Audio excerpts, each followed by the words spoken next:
So now picture this. Years of hard work at school and university, listening to your teachers and parents who told you that the most prestigious job you could get was worth every sacrifice.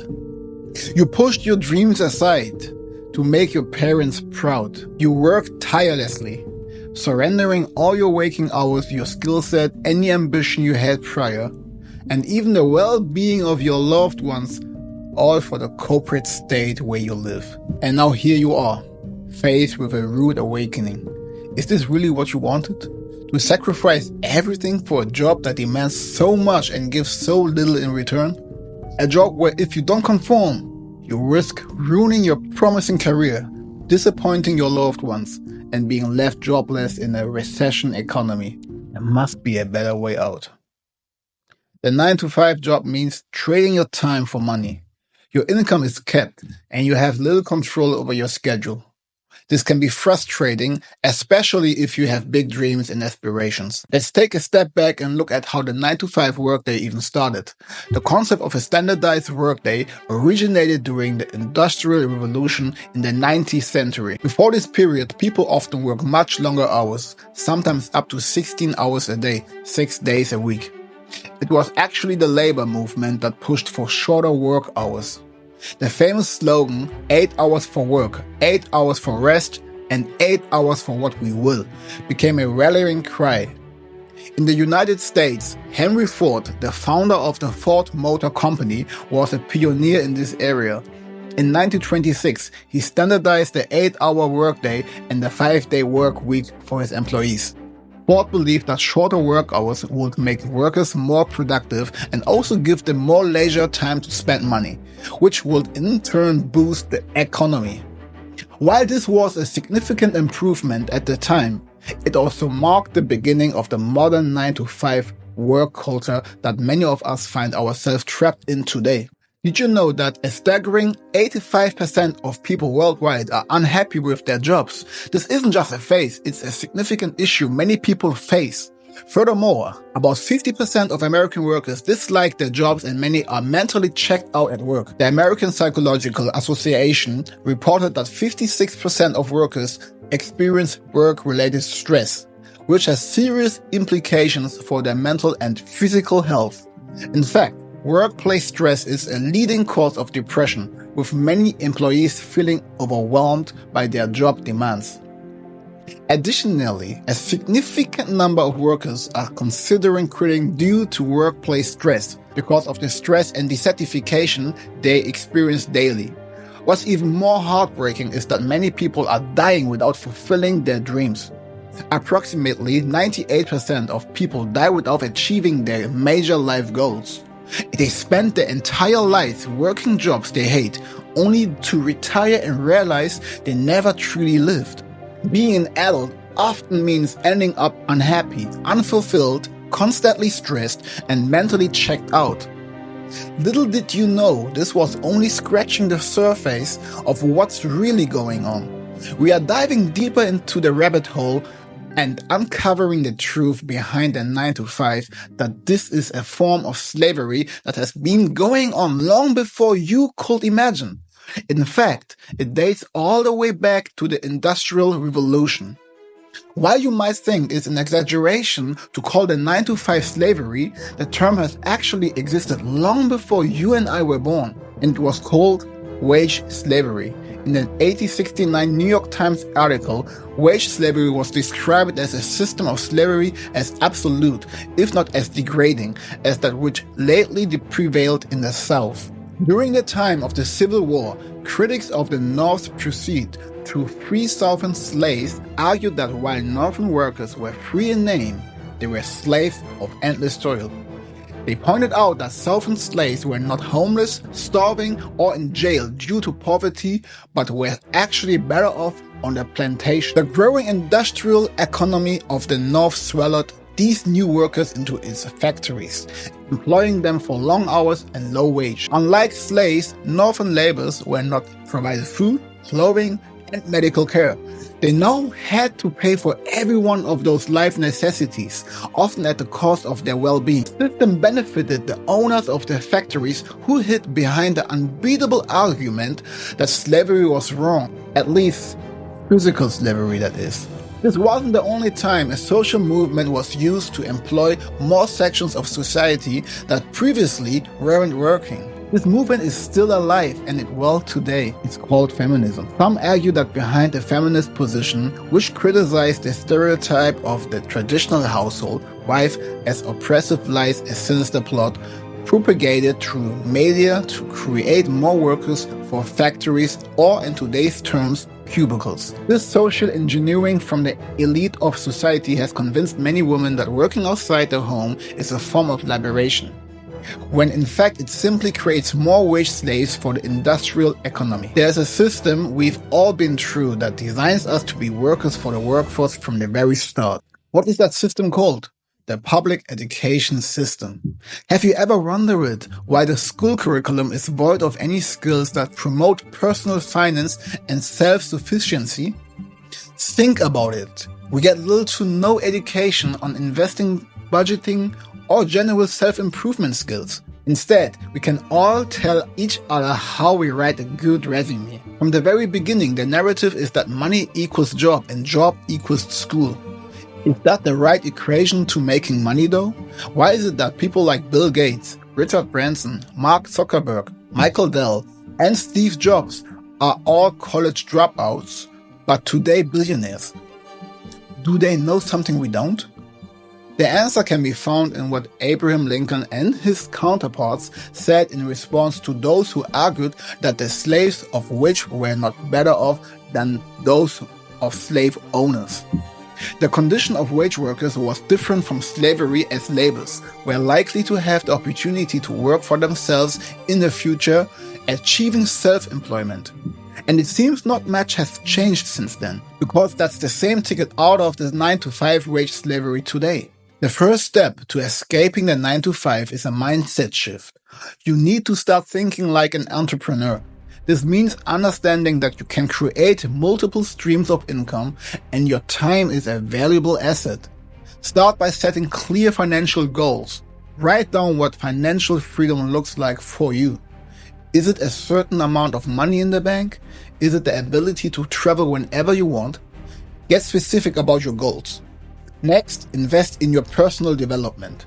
Read books, take courses, and surround yourself with people who have the mindset you want to adopt. Remember, your network is your net worth. While entrepreneurship is a ticket out of the system, it comes at a cost. I don't need to tell you the stats on entrepreneurship for you to know that this route is one that the very few see success in. In fact, around 90% of startups fail within the first 5 years. Many people put their jobs, family, and social life on the line to make it out, yet still fail, being left in a position worse than where they started. This is the price of going against the grain. Many people will resist and doubt your ambitious bravery. To them, you're a reminder of their cowardice and conformity, so they will wait and pray that you fail, so that it reaffirms that their decision to play it safe was right. However, what they don't know is that the safe route comes at a cost too, and that's the happiness, well-being, and dreams. But that's not something you are willing to compromise. You choose to take the route that's less traveled and bearing whatever fruits or consequence it entails. While the system may seem like an unfair game after all the talk of wage slavery, the truth is the only thing unfair about it was your understanding of the game. But don't worry, that's not your fault. It was deliberate that you didn't understand it. See, there is a blueprint to getting rich that, if you were taught since a kid, would guarantee that you'd be swimming in money and forever outside the corporate system. This knowledge is so powerful that only those who seek it hear it, and far fewer can effectively implement it. The craziest part about it is that it can be summarized in a single sentence. You will give society what it wants, but does not yet know how to get at scale. If you can accomplish this, you will 100% get rich and escape the 9-to-5 wage slavery. The first principle is specific knowledge. The equation to money that you were programmed to believe since a kid was wrong. The real equation of money isn't money equals job, but rather money equals solving problems. Capitalism works in that the system rewards those who solve a problem that society is facing. It incentivizes society to contribute to itself through the reward of money. Simply put, if you can solve a problem people are facing, you will get paid. So to give society what it wants but does not yet know how to get, you need a specific knowledge. What most people do though to get specific knowledge is follow whatever is trending at the moment. In university, students get computer science degrees, and in the investing world, people buy crypto. However, if you can rationalize why it's popular and see people make money from it, then it might be too late already. Thousands of others are going to be going for that. And that isn't specific knowledge. Someone is actively solving that problem already. This creates competition as to who can solve it the best, which over time ultimately drives prices down. In other words, there will be enough skilled people solving that problem that it becomes about who can solve this problem the cheapest. That's not the way to get rich. Specific knowledge is found by following a unique problem that is not being solved yet, not what is popular.